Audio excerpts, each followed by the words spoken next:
మిమ్మల్ని అడగబోయే క్వశ్చన్‌కి ఎంతమంది చేతులెత్తుతారో చూస్తాను. మా పిల్లోడికి జలుబు ఆగదు, ముక్కు ఆరదు. నిత్యం జలుబే. అంతమంది చేతులెత్తారా? Very good. ఈరోజు మనం దీని గురించి మాట్లాడుకుందాం పిల్లల పెంపకంలో. హాయ్, నేను మీ doctor Leela, your everyday women's doctor. First pollution. పిల్లలు మనం టూ వీలర్ మీద తీసుకెళ్ళినప్పుడు ఆ పొల్యూషన్ పార్టికల్స్ వీళ్ళ నోస్లోకి వెళ్ళిపోయి ఇదంతా ఇరిటేట్ చేసేస్తాయన్నమాట. అందుకని వీళ్ళకి జలుబు, దగ్గు అస్సలు ఆరదు.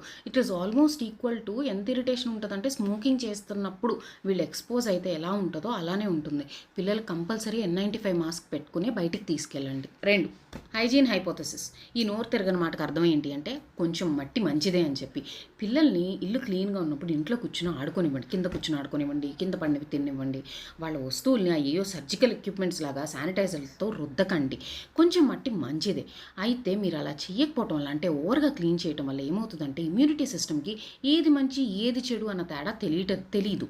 తెలియక ఇది ఏ బ్యాక్టీరియా వచ్చినా ఓవర్గా రియాక్ట్ అయిపోతుందన్నమాట.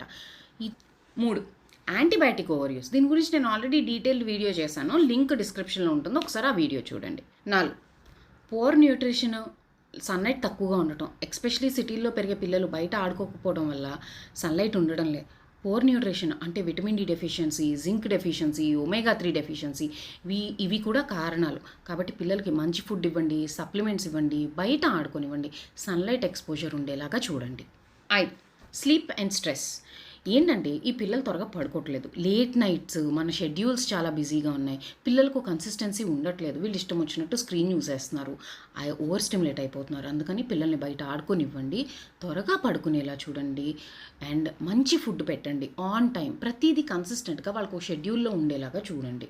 ప్రీ స్కూల్కి వెళ్ళే పిల్లల్లో 2 నెలలకోసారి జలుబు రావటం అనేది కామన్. చిన్న చిన్న ఇన్ఫెక్షన్స్ వల్ల వీళ్ళ ఇమ్యూనిటీ సిస్టమ్ మంచిగా ట్రైన్ అవుతుంది, జిమ్కి వెళ్ళినట్టు అనమాట. అందుకని చిన్న చిన్న వాటిని పట్టించుకోకండి. కాకపోతే ప్రొలాంగ్డ్గా ఉన్న, అంటే ఏంటంటే ఆ నెలకు ఒకసారి వచ్చేది 3 రోజుల్లో తగ్గకుండా ఇక అలా ప్రొలాంగ్డ్గా ఉన్న వాళ్ళు సరిగ్గా తినట్లేదు, చాలా స్లీపీగా ఉన్నారు, డల్గా ఉన్నారు, వాళ్ళ లైఫ్ వాళ్ళకి, అంటే మనం పిల్లలు ఇలా ఉంటే యాక్టివ్ అని అనుకుంటాం, అలా లేకుండా వాళ్ళు బాగా డల్గా ఉన్నారు అంటే మాత్రం పీడియాట్రిషియన్ని కంపల్సరీగా కన్సల్ట్ చేయండి. ఇందుకు నేను చెప్పొచ్చేది ఏంటంటే కొంచెం డస్ట్, కొంచెం సన్లైట్, మంచి నిద్ర, చక్కటి ఆహారం, కొంచెం సేపు వీళ్ళు అలా బయట ఆడుకోవటం, మీకు చాలా పేషెన్స్, వీటన్నిటి వల్ల వాళ్ళ ఇమ్యూనిటీ సిస్టమ్ డెవలప్ అవుతుంది. వీడియో స్టార్టింగ్లో ఎత్తిన చేతులు ఇప్పటిదాకా దించకపోతే దించేసి ఒక లైక్ కొట్టేసి ఫాలో బటన్ కూడా నొక్కేసేయండి. అలాగే నేను చెప్పింది నిజమని మీకు అనిపిస్తే కంపల్సరీగా మీ తోటి పేరెంట్స్కి షేర్ చేయండి. సేవ్ చేసుకోవడం మర్చిపోవద్దు.